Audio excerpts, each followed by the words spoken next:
Hi, I'm Kyle with Deckers Pondscapes, and this week on Tech Tip Tuesday, we're going to talk about spillway placement. In most cases, we like to keep it semi-level with the weir and the water forces out.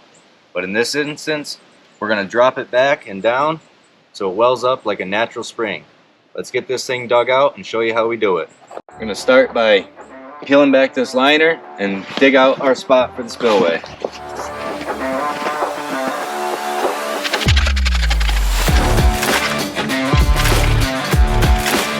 Now I got my spot dug out for my spillway placement. You go ahead, place down, double check. I think we're good to go. Our next step's going to be bulk fitting this liner.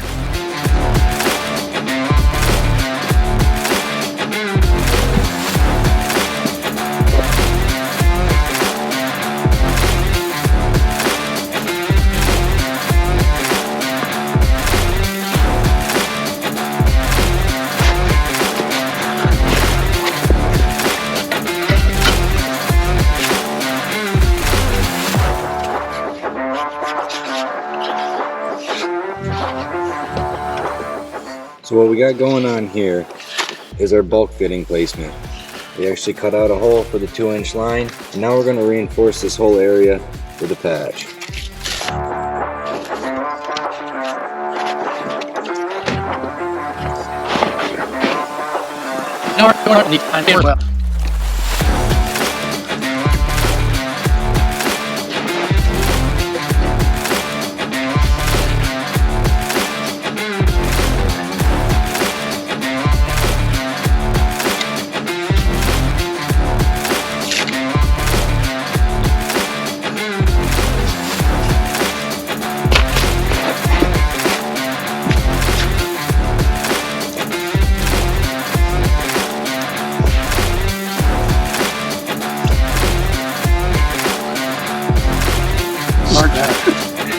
So that's